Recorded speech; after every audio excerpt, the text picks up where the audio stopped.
Bonjour et bienvenue sur ma chaîne pour cette nouvelle vidéo actualité. Lionel Messi a inscrit son 800e but en carrière. Dans la nuit du jeudi à vendredi, l'Argentine faisait son grand retour devant ses supporters dans une ambiance de folie depuis son sacre au mondial face à l'équipe de France en décembre dernier. L'Albiceleste recevait le Panama au stade monumental de Buenos Aires devant plus de 84 000 spectateurs. Les champions du monde en titre se sont imposés sur le score de 2-0 à l'occasion de ce match amical. Si Lionel Messi a été accueilli comme un héros, il a notamment gratifié son peuple d'un coup franc à la 89e minute du jeu, le 800e but de sa carrière en 1017 matchs disputés. L'actuel joueur du Paris Saint-Germain a remporté tous les trophées possibles et inimaginables en club comme en sélection. Il continue à battre de nouveaux records jamais atteints dans l'histoire du football. Avec ce 800e but inscrit sur coup franc direct face au Panama, au stade monumental de Buenos Aires, Messi a marqué son 99e but en sélection argentine, faisant de lui le meilleur buteur de l'Albiceleste, devant Gabriel Batistuta, deuxième à 55 buts. Cependant, son éternel rival Cristiano Ronaldo, auteur d'un nouveau doublé jeudi face au Liechtenstein, 4-0, en est à 830 buts depuis le début de sa carrière, pour 197 sélections records. Avant de continuer, n'hésitez à vous abonner et à aimer au maximum la vidéo pour faciliter son référencement.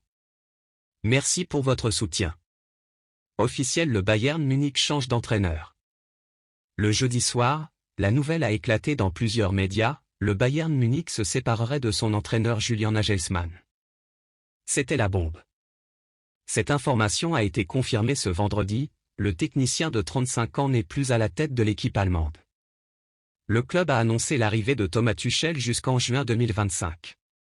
Tuchel a ainsi l'opportunité de découvrir son 5e club, après Mayence, Dortmund, le PSG et Chelsea. Ce dernier a été limogé en septembre dernier par Chelsea après quelques mauvais résultats. Le Bayern Munich avait engagé Nagelsmann à l'été 2021, en provenance de Leipzig. Son contrat courait jusqu'en juin 2026. Bien que qualifiée pour les quarts de finale de la Ligue des Champions, l'équipe n'est pas assurée de remporter le titre de champion d'Allemagne cette saison. Le Bayern se situe actuellement à la 2e place, derrière Dortmund, après avoir essuyé une 3e défaite en Bundesliga le week-end dernier contre Leverkusen.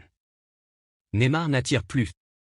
La valeur de Neymar a connu une forte baisse ces derniers temps, avec un seul club potentiellement intéressé par son recrutement pendant cet été.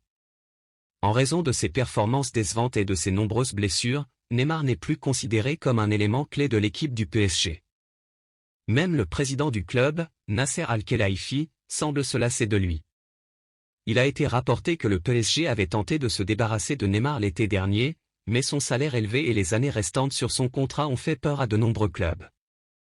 Newcastle était potentiellement intéressé, mais ils n'ont pas réussi à se qualifier pour la Ligue des Champions, un objectif important pour Neymar. Malgré tout, le joueur brésilien a affirmé qu'il voulait rester au PSG. Que pensez-vous de la situation de Neymar avec le PSG? Voilà tout pour cette vidéo. Si mon contenu t'a plu, n'hésite pas à aimer et à poser tes valises en t'abonnant à la chaîne. Merci et à la prochaine.